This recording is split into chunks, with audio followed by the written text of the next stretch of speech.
All right, let's dive into a really strange property that materials all around us share, from the memory foam in your pillow to, believe it or not, a piece of meat.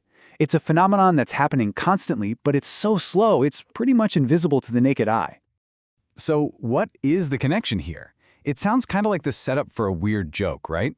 But the answer is a fascinating behavior called viscoelasticity. And the key to understanding it, to really measuring it, is a vital tool for materials science, the stress relaxation test. Okay, so here's our game plan for this explainer. First, we'll get into this idea of a material's sigh. Then we'll explore the weird world of materials that are kind of solid and kind of liquid. After that, we'll see how scientists model this gooey behavior, and finally, we'll look at how a real-world test is used in a very, very unexpected place. First up, let's get a handle on the main idea. What actually happens when you stretch something out and then just hold it there? Think about stretching a rubber band. You feel the immediate pullback, that resistance, right? Well, that's stress. Now, if you hold it perfectly still, something interesting happens in certain materials, the viscoelastic ones. That pulling force will actually start to get weaker, all on its own. It's almost like the material is getting tired of pulling back. I love this analogy. This sigh is literally the material relieving its own internal stress. See, its long polymer chains are slowly untangling and rearranging themselves. And measuring this sigh gives us a massive clue about its inner structure. So, what kind of material actually does this? Yeah, this relaxing thing doesn't just happen in any old material. It's the signature move of a special class of materials that are, well, they're not quite solid and they're not quite liquid. They're somewhere in between. To get this, just think about the two extremes. On one side, you have perfectly elastic solids, like a spring. They snap back instantly. They store up all the energy you put into them and then release it. On the other side, you've got viscous fluids like honey or molasses.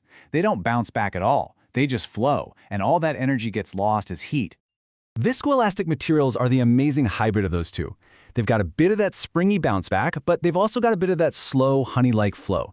And it's this dual personality that's the whole reason their response to being squished or stretched actually changes over time. So, to predict how these seriously complex materials are going to behave, scientists came up with some really clever and actually pretty simple mechanical models. The Maxwell model is just a brilliant way to visualize this whole thing. Just picture a spring, which is our elastic part, connected end-to-end with something called a dash pot. Now, a dash pot is basically just a piston inside a cylinder that's full of a thick fluid, kind of like a syringe that resists being pushed or pulled. This simple combo perfectly captures that idea of an initial springy kick followed by a slow, fluid-like relaxation. And this just illustrates the concept perfectly. By combining these simple springs and dashpots in different ways, we can build mathematical models that are surprisingly good at predicting how these complex materials will act, whether we're talking about plastics in medical devices or the gels used in pharmaceuticals. Now, the crucial point here is that you have to pick the right tool for the job. Different models are good for different things. For example, another model, the Kelvin-Voigt, is great for describing something called creep. That's when a material slowly deforms under a constant weight. But for what we're focused on today, understanding that gradual sigh of stress relaxation, the Maxwell model is absolutely the one we want. Okay, so how do we take this idea, this model, and actually use it in the real world? Well, that brings us to the relaxation test itself. This is how we actually measure that sigh. The process itself is actually pretty straightforward. A machine basically gives the material a super fast stretch or squish. That's what strain means, just how much it's deformed.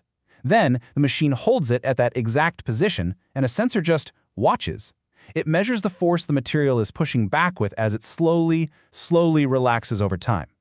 And the data you get from this test gives you what's called a stress decay curve. You see a really high initial stress right after you stretch it. That's the elastic part, the spring, kicking in. Then, you see this beautiful curve sloping downward as the material's internal structure rearranges itself and lets go of that stress. This curve is like a unique fingerprint for the material, and it's absolutely essential for predicting how it's going to perform long-term. Now, I know this might all seem a little abstract, but these tests are critical tools, and they're used in some really surprising fields, including, food science. So, get this. Wooden breast is an actual condition that makes chicken meat really tough and hard. Scientists wanted to see if they could use high-powered ultrasound to make it more tender. But here's the problem. They needed a totally objective, precise way to measure if the treatment was actually working. And that is exactly where the stress relaxation test came into play. And the data they got from these tests was just crystal clear. I mean, look at the difference between the control sample, the untreated one, and the one that got hit with ultrasound. The hardness, which is that initial peak stress, dropped like a rock. The elastic modulus, basically just a measure of stiffness, went way down. And crucially, the relaxation time, how long it took the meat to sigh, got much, much shorter. The treatment reduced the hardness by a whopping 27%. So what does a lower relaxation time actually mean in this case? It means the treated meat was way less resistant to being deformed, and it let go of its stress more quickly. It became more elastic and less viscous, or to put it simply, it was measurably, scientifically more tender. And here's why this matters so much. The test didn't just tell them that the chicken got more tender, it helped them prove why. The ultrasound was literally, physically breaking down the tough muscle structure. The stress relaxation test was the perfect tool to precisely measure that change, giving them the hard data they needed to prove their new technique worked.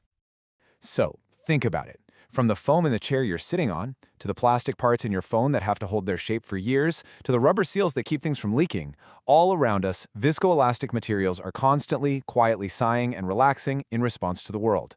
Thanks for watching.